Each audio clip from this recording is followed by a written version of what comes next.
Norway is the Saudi Arabia of Europe. Excluding Russia, they are the largest oil and natural gas producer in Europe, and they barely use any of it. 90% of all the energy they produce, they export. And they got the whole world beat when it comes to renewable energy because 98% of their electricity is produced from it, mainly hydro. And they export a great deal of that renewable energy to the European neighbors, along with very efficient lithium-ion batteries. Aside from being energy independent, they have also found one of the largest rare earth elements deposits in the world. In fact, this one deposit they have found has 8.8 million tons. Now, China has the largest deposit of rare earth elements at about 44 million metric tons. So this one deposit in Norway is 1/5 of the entirety of China's reserves, which means that Europe is now free of China's monopoly of rare earths. It's true that Norway does not have food independence, which is a real weakness, but they're so close to their top food exporters that they're totally fine. It might as well be connected to the same country. Speaking of Norwegian food, you guys should try Brunost, which is cow's milk, or Gjetost, which is like a blend of like cow's milk and goat's milk cheese.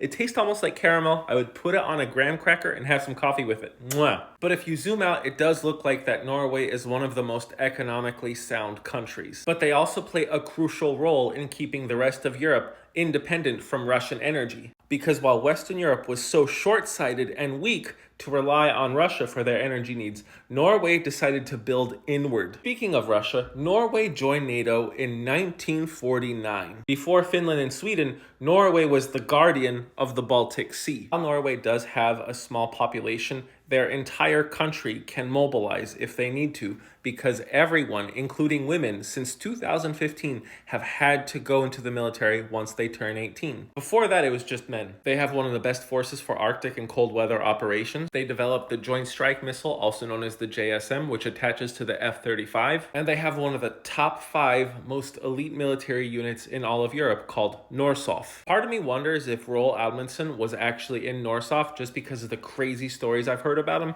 He is the first guy to discover the South Pole, and even in his very old age, he went out to rescue missions for people who were trapped in the snow. He ended up dying that way. And I know people are gonna say, well, it's because they have a homogenous culture, everyone there is Norwegian and Christian, so they can actually get things done. And my response to that is, if Norway is so perfect, why has their birth rate been declining by almost 40% since 2000? No country ever gets everything right. It's almost like diversity and freedom is harder, but it still attracts the most people. If you look at American immigration, we produce 13 million barrels of oil today. And even though we consume most of it, we are now among the top 5 oil exporters in the world. We have 2 sites that have one of the largest deposits of rare earth elements in the world in Mountain Pass, California and Wyoming, which means that now America and Europe are becoming much less dependent on China's monopoly of that resource. And America has some good cheeses too. We make a slammin' cheddar. We have a lot of bloomy Rhine cheeses. You'd be surprised. But I don't want to take away from Norway's thunder. I think they're amazing. My name is the Geo Husar, and the first country that is commented 20 times is the one I'll talk about in my next post. Thanks for watching.